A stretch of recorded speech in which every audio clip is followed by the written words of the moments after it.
Wow, thank you so much, Dustin Wilkes-Kim. That's stunning.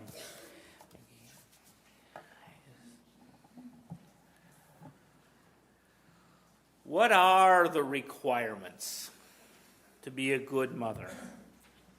The ability to have a child, the ability to nurture a child, the ability to financially support a child, the ability to provide moral leadership. Actually, none of these are required if one is able to give birth biologically. But when somebody wants to be a mother by adoption or artificial insemination, the world judges. Of course, the world also judges biological mothers.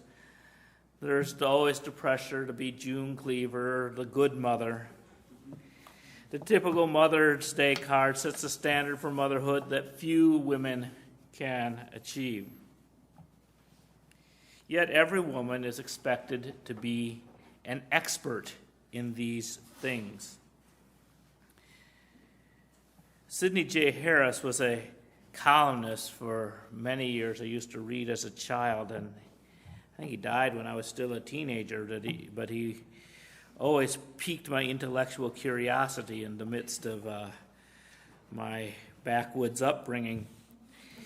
And this statement of the common fallacy among women that simply having children makes them a mother is as absurd as believing that having a piano makes one a musician. And I think that sense of self-awareness that we may not be able to adhere to the social script that is placed on us. I have a dear friend named Mary who gave up a child for adoption while she was in college. And Mary has since gone on to live her life as a beatnik poet and a theater critic, staying out to all hours of the morning and sleeping in.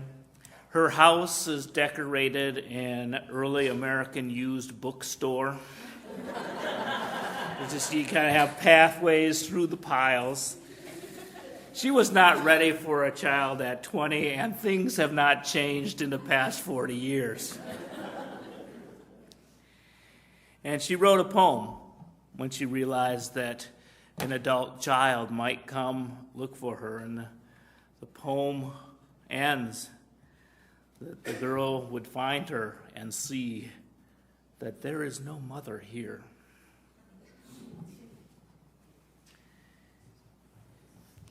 This woman knew that despite her ability to have children, she had no desire to raise children. The ability to give birth and the ability to parent do not go hand in hand. The newspapers are full of famous and infamous mothers, and people are happy to debate their fitness to be mothers. I'm going to start with one of the infamous examples, our octomom, Nadia Solomon. She gave birth to octuplets in January, an unwed mother on public assistance. She began fertilization treatments in 2001. In each of her 6 pregnancies, she was implanted with 6 embryos. The treatments resulted in 4 single births and 1 fraternal twin birth, with 4 boys and 2 girls born between 2001 and 2006. And then you add the 8 children to those 6, I think that's 14. And she stated in 2008 that she had 6 embryos left over from her previous in vitro fertilization. And she requested that the embryos be implanted, despite the norm for a woman her age being 2 or 3. She wanted them all planted because she did not want them to go to waste.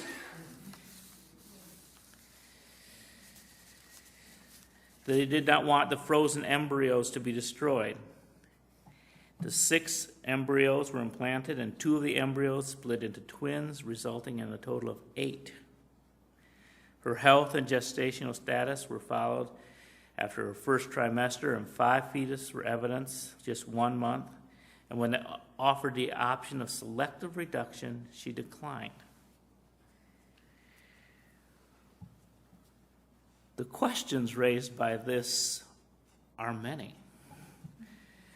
On one hand, it is the ultimate result of a pro-life movement that frozen embryos should not be wasted, should not be used for any other purpose but to be carried to term. And so that even selective abortion is considered murder, even if it increases the likelihood that the other fetuses will survive. And she took a bet that they would all survive, and they did. And I saw just a brief interview. I've tried to avoid this as much as possible, but how could I? And when asked what she was going to do with all the children, I heard her reply, "Love them." Now, part of me was outraged because I was like, what type of answer is that? Have you thought about feeding them? Have you thought about who's going to watch them? Have you thought about who's paying for them? Have you thought about your mental sanity with 14 young ones? I mean, but in the end, that is really the only answer that we can have as parents, as mothers, is you love them. There's all sorts of contingencies that life gives us, and sometimes those contingencies come from poor choices that we may have made. But those children, once they're here, need love. Now, the other end of the spectrum of celebrity momhood, and judging from the Octomon's plastic surgery, she might aspire to this, is Angela Jolie. Wealthy, has all the money in the world to support children. She and Brad Pitt have 3 adopted children, Maddox, Pax, and Zahara, as well as 3 biological children, Shiloh, Knox, and Vivienne. Their relationship is tabloid fodder. They are unmarried, not a traditional family by many people's standards. The 3 adopted children come from Cambodia, Ethiopia, and Vietnam. They're world travelers, and so their biological children were born in Namibia and France.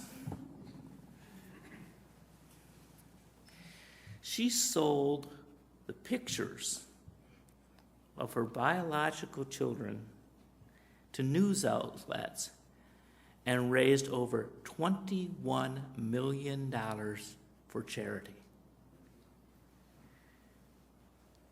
I'm not sure whether to be appalled or overjoyed, because I admire her charity work. She is out there helping children all over the world. And there's so much that is noble about this. But it's always odd when people are in the public eye and there's children involved. That I think it's probably most prevalent with politicians who tend to trot out their children as a cover for their wholesomeness.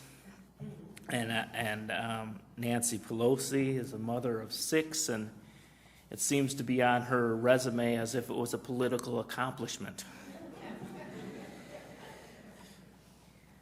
All mothers are proud of their children, but how much should we show them off? Which reminds me, Gail wants you to know that Ben will be singing today.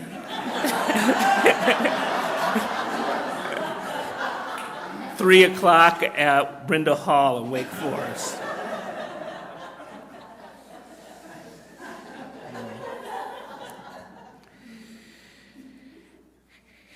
And there are celebrity moms who've gotten pregnant the old-fashioned way, 2 crazy kids, and surprise. And I'm not going to mention their names today because I think that they should be left alone. I think a young teenage mother who has a child has enough to deal with without being on a media tour. There's time to retreat and try to make a home and a life for her child. Another celebrity mom is Rosie O'Donnell. Is lesbian in a committed relationship, a marriage in California. She and her partner have adopted 3 children and have a 4th through artificial insemination. They've been raising foster kids for all the time during their relationship. But once while they were living in Florida in 2001, they had a child removed from their home because the state law prohibited same-sex adoption.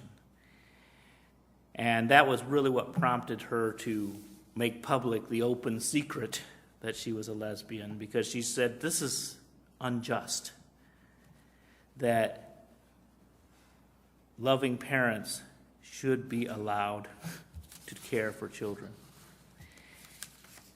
And it's so odd to me that our laws are just unbalanced, because there are virtually no laws around children born by accident. But many laws when people are taking extra steps to become parents. Fertility is an unrestricted license to have children, but it is not necessarily a determination of good parenting skills. Having money to provide for a child is a good thing, but we cannot do as the state of North Carolina did for years to sterilize the poor and the indigent, to say that they're not worthy of having children. And although it's sometimes done, we can't as a government check people's bank accounts before each romantic encounter. And then on the other hand, the fertility industry is cost prohibitive for many couples, and couples who want to be parents are very vulnerable consumers indeed. And they're subject to many expensive procedures that often have little chance of success. And adoption is a difficult process too. Adopting American children makes one subject to lawsuits that reclaim the child years after they've been in your custody. And adopting foreign children involves an incredible bureaucracy. Motherhood is not as easy as apple pie. It's not a simple thing. It's complex and poses many ethical questions. We want every child to have a good mother. And so what happens is when people have to take an extra step to become a mother, society says, gee, we want to put some rules here. Maybe it's not a good idea to plant 8 embryos in a woman who has 6 children. But what type of law do we write to regulate that freedom? Because if she's not getting 8 or 6 embryos implanted and gets 3 implants implanted, that means that she might have to do that implantation procedure 5-6 times. And so that the technology is such that you're always balancing costs, benefits, and then adoption. You know, we live in a real world that has real predators. And so you don't necessarily just want to willy-nilly give kids away to anybody who's lined up to hold them. But at the same time, some of the things that we put as barriers to good parenting aren't barriers at all. That we try to put barriers on love, and then we give people a pass if their relationship is so-called normal. So there's several guidelines that I think we should follow, but I certainly am going to open it up to you because this is a puzzling question for me of how do we promote good motherhood, good parenthood for those fathers that are mothers. Because I know that in adoption that for years, and I don't know if it's a current thing, that the Council of Black Social Workers would say that white people shouldn't adopt black kids because of the cultural vacancy that they would have. But then that kind of tells me that if Gail had died when Ben was 1, that there would be a whole group of people who thought I was an unfit parent.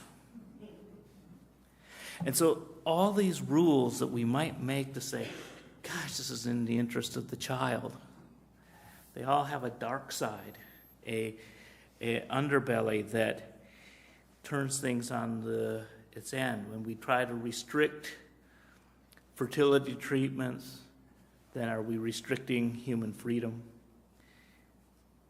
And so the guidelines that I think we should follow, first and foremost, is love the children who are already here. We should just always be aware of the welfare of children, preventing abuse, finding homes for those children who need good homes. And we should also teach parenting skills to our children, not just sex education. They'll figure that out for themselves. Parenting education, how to talk and listen and shape people, is probably more important.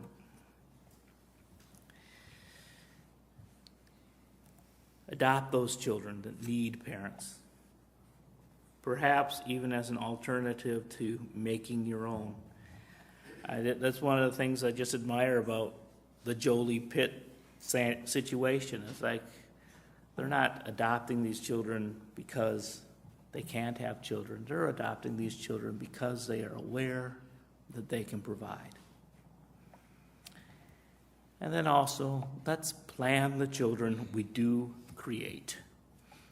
Our nation is far behind other nations in providing information to kids to prevent pregnancy.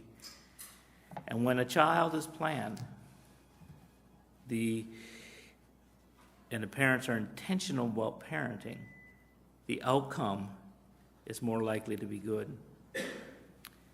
And when an unplanned pregnancy occurs, women should be given full choice, whether to abort or carry the baby to term. And medical care should be provided in any case. And her choice on whether or not to keep the child should be based on her sense of emotional readiness and not financial concerns. This is a complex field of regulation, but the goal of motherhood and the goal of regulation on motherhood should always come back to the children. Are the children being loved?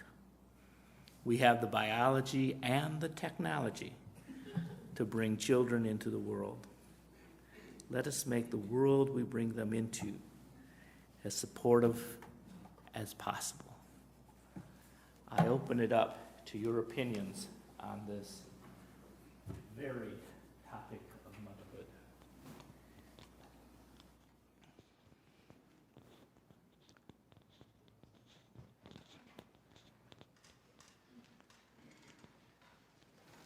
If I can donate a kidney today or when I die, and if I can donate my body to research, why can I not, with my partner, donate an embryo to a family? I mean donate, not sell, or to science.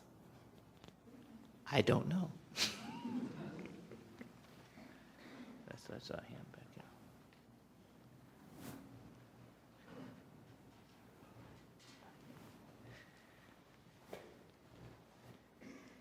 I think teaching parenting skills is probably one of the most important things. And I say that from experience because I'm an only child and the youngest of gazillion cousins. I had no experience with babies at all, none.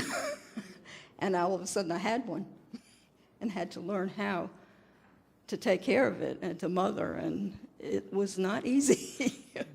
So I think, teach as much as you can about this to the people before the time comes.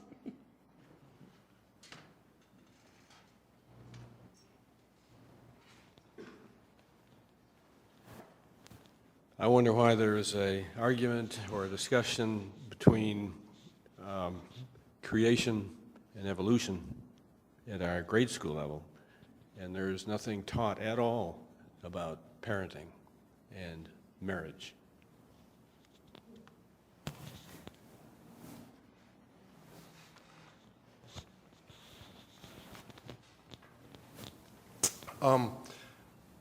Wow, hearing myself on this is kind of interesting. The concept of parenting is interesting.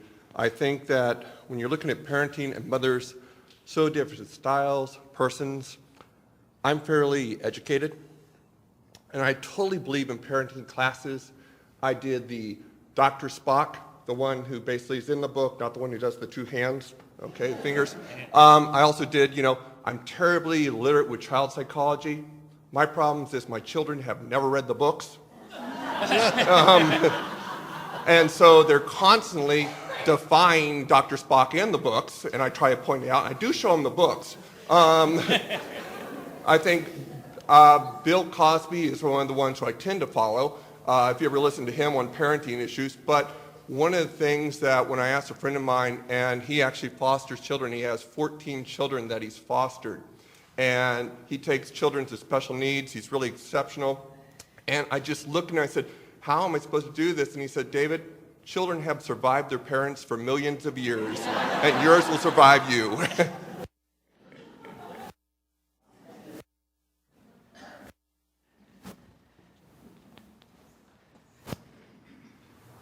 Yeah, Charlie, I just want to remind you that technology can help here in child rearing. The electronic baby is a great thing. If anybody's ever seen one of these things where you give this to let's say a middle schooler girl who, obviously is raging hormones, wants to get involved, get a baby.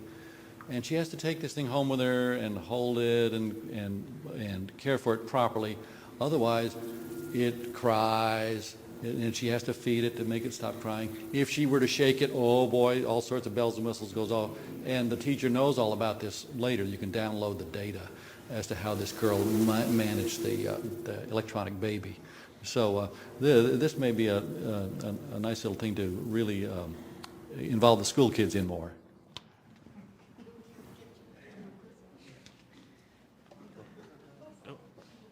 No, that's okay. My wife stepped out to answer the cell phone, so I can say what I want to say. But we have 3 children and grandchildren, and we sure made our mistakes. But I was just sitting here thinking to probably sound a little trite, but I think courage and leadership and not running away when the going gets tough is part of the game. Thank you.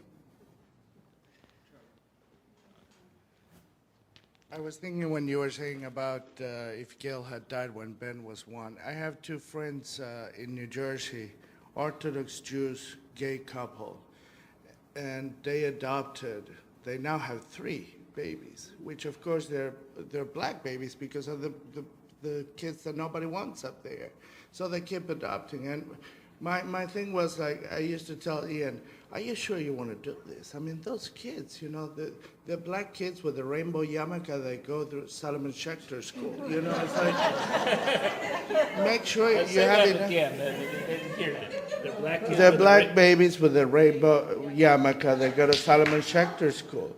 And I say, you better have enough money for the shrinks because those kids, well, I think love is the answer. Those kids are wonderful, and the parents, it's been now they're like 7 or 8 years old, but.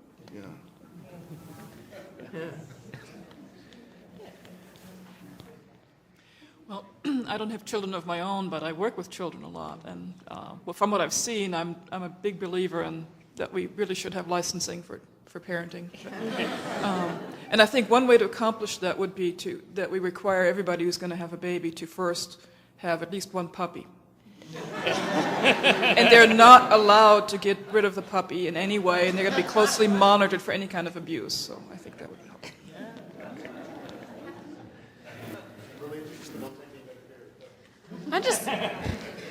I just like to say that it's really never too late to become a good parent. I mean, even if you get off to a rough start, it's still, you can better the situation. When I was a little kid, my mom was not very emotionally available. And finally, she realized that she needed help and I needed help, and we both had issues that we needed to work through, and we started going to counseling and learned how to communicate with each other. And we went through a really rough patch when I was in late middle school, early high school, but now she's really my best friend, and she's a wonderful mom, and I'm really glad that she took the steps to make it better between us, because I don't think I could ask anything more of her now. Just so I'm on record, I'm a black woman, I'm a black mother, and I applaud anyone who takes a child that needs a home and gives it love and security. I'm for it.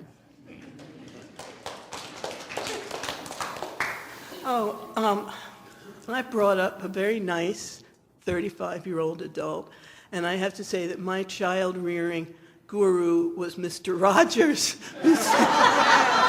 who said, "I like you just the way you are."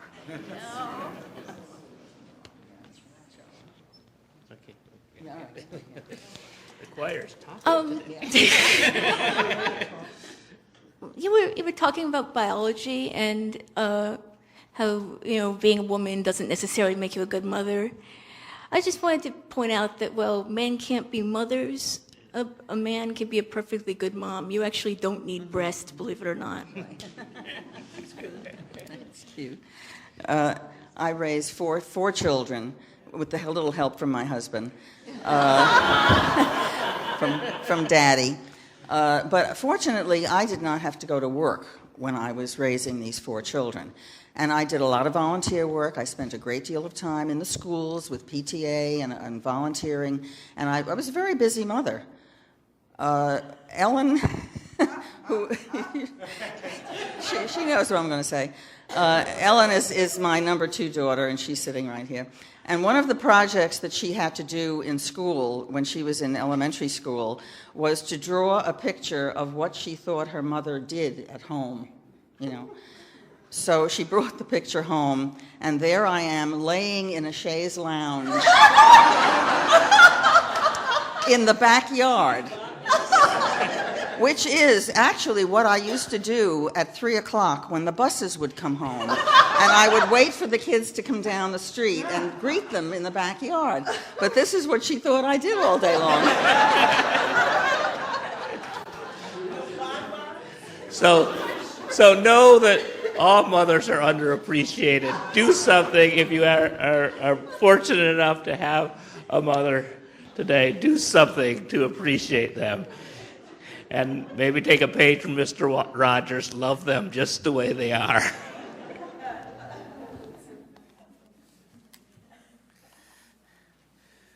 Please rise as you are able and join in singing hymn number 331, Life is the Greatest Gift.